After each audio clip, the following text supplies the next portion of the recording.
ደስታዬን ስንታዬን መከራ ሲፈራረቁብን በተራ በተራ ደቂቃ አልፎሳ የሉላ ገዙ ድንገተኛ ለቅሶ በስቱዲዮ ውስጥ ቀረጻውን ያስቆመው ያ ያልተሰማ የብሶት ሚስጥር ምንድነው? ያሬድ በአደባባይ እንዲያነባ ያደረገው ያ ትልቅ ስብራት እናም ሰይፉ ቃሉን ጠብቆ ያደረገለት አስገራሚ ነገር የቴዲ እናት ያልተጠበቀ ንግግር። ቴዲ አፍሮ የኔ ልጅ አይደለም። ይህን ስትል ምን ማለቷ ነው? በህይወት የሚቆጨኝ ነገር ብላም ቴዲን ስለበደለችው ነገር አውርታለች። ለመሆኑ የቴዲ እናት እንዴት በእናቱ ተበደለ? እነዚህንና ሌሎች ያልተሰሙ እውነታዎችን አሁን ይዘንላችሁ ቀርበናል።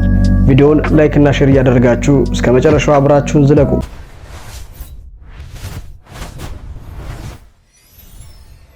በሳቅ የሚሸፈኑ ሀዘኖች፣ የመኝታ ትራስ ያልቆጠራቸው የእንባ ዘለላዎች በእያንዳንዳችን ህይወት ውስጥ አሉ።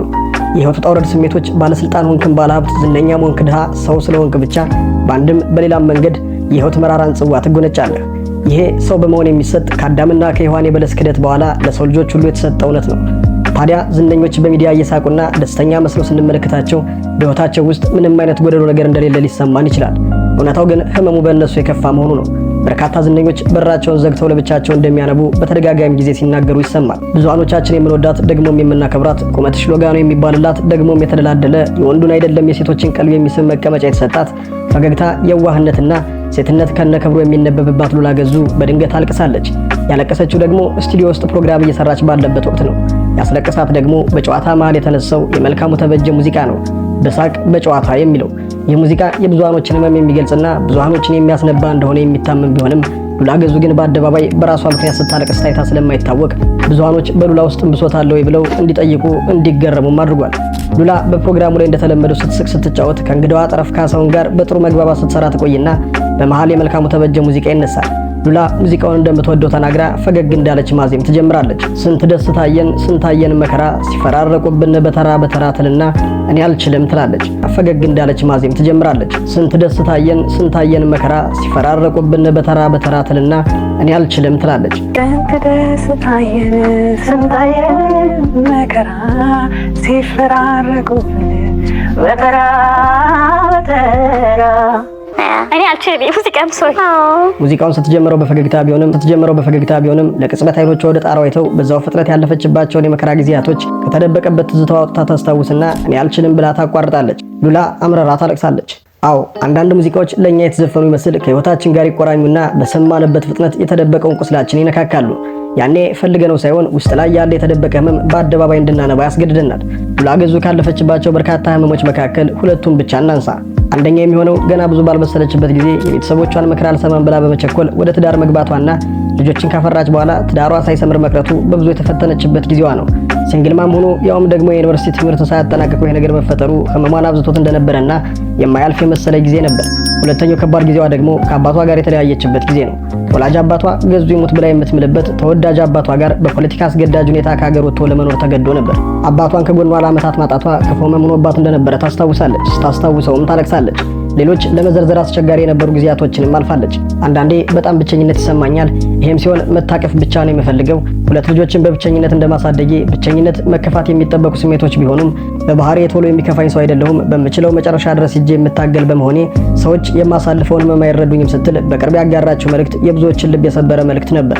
ታዲያ ያለፈችባቸው በርካታ ውጣ ውረዶች ስትገልጻቸው ፈጣሪ በቁመቴ ልክ ፈተናና ችግርን ሰጠኝ፣ ደግሞ እንደገና መቼውንም በቁመቴ ልክ ሰጠኝ ትላለች።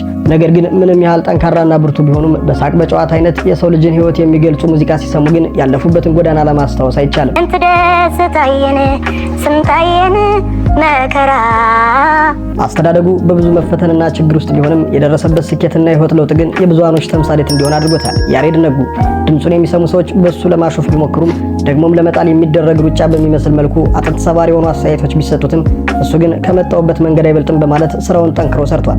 ዝና ዘነዘና ከሆነባቸው ዝነኞች መካከል ከፊት ብናስቀምጠው ማካበድ እንደማይሆን እናምናለን። ያልተባለው ያልተሰደበው ስድብ የለም። ሁሉንም ትችቶች አስተናግዷል። ተቺዎቹም ሆኑ ነቃፊዎቹ የምሽት መዝናኛ ቤት በሰራቸው ስራዎች ወዝወዝ እንዲሉ አስገድዷቸዋል።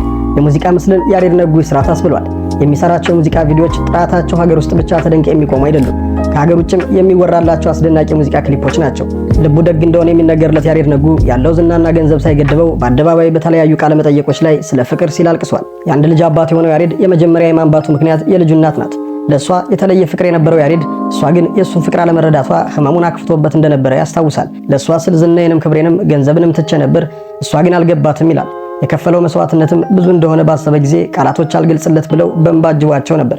ታዲያ ፈጣሪ መካስን ያውቅበታልና ከጊዜያት በኋላ አብሮ አደጉ የሆነች ልጅን ያፈቅራል። ያሬድን ያፈቀረችው ዝነኛና ገንዘብ ስላለው ሳይሆን ሰው ስለሆነ መሆኑን ይናገራል። ነገር ግን ያቺ ያፈቀራት ደግሞ የሚያፈቀረችው ልጅ ያሉበት ክፉ ልምድና ሱሶች አሳጡታል። በጊዜ ሂደት ሱሱም ሆነ ሌሎች ያልተገቡ ህይወቱ ሲሰለቸው ፈጣሪ ከዚህ ህይወት እንዲያስወጣው በጾም በጸሎት ጠይቆ ፈጣሪው ፈቀደና ከዛ ህይወት ወጣ። ያችን ተንገብግቦ የሚወዳት ልጅም እየደወለ እንድትረዳው ቢጠይቅ መልሶ አይሆንም ሆነ። ጭራሽ ስልኩን ብሎክ አደረገች። ከ19 በላይ አዳዲስ ቁጥሮችን እያወጣ ቢሞክርም አልሆነም። በመጨረሻም ሰይፉ ሾው ላይ ቀርቦ ያለፈበትን አስከፊ የሱስ ህይወትና ከዛም ያለፈበትን ጸጸት በትልቅ ስብራት ተናገረ። የሚያፈቅራትን ልጅ ማግባት እንደሚፈልግ ነገር ግን እንደተጣላቸው ሰይፉም እንዲያስታርቀው ይጠይቃል። ሰይፉም ቃሉን ጠብቆ ልጅቱን አውርቶ ያለውን ነገር አስረድቷት ያስታርቃቸዋል። ይህ ነገር ከተፈጠረ ከአንድ ዓመት በኋላም እነሆ ያሬድ የልቡ መሻት ተፈጽሞለት ከሚወዳት ልጅ ጋር በደስታ ለመኖር ሽማግሌ ሰይፉ ፋንታውንን፣ አረጋኸኝ ወራሽ፣ ካሳሁን ፍስሐ ማንዴላ፣ ጸጋዬ እሸቱንና ሌሎች ሰዎችን ጭምር ሽማግሌ ልኮ ቤተሰቦቿ መርቀው ሰጥተውታል። እንኳን ደስ አለህ እንላለን። 10 ቢወልዱ ቁጥር ነው ትርፉ፣ የቴዲ አፍሮ አይነት ይበቃል አንዱ የሚል ተረት ብናስቀድምም ቴዲ ለእናትና አባቱ ብቸኛ ልጅ አይደለም። ከሱ በታች 3 ሴት እህቶች አሉት። በጾታ ግን ብቸኛው ወንድ ልጅ ነው። ከሁለቱ አንጋፋ አርቲስቶች የተገኘ አሁን እሱ ራሱ አንጋፋ የሆነ ከያኒ ነው። ብዙ አድናቆት ከመላ ሀገሪቱ ቢዘንብለትም በእናቱ እንደመደነቅ ግን ልብን የሚሞላ አይመስልም። ታዲያ እናቱ በልብ ወግ ላይ ቀርባ ስለ ልጇ ቴዲ አፍሮ ብዙ መናገርን አልመረጠችም።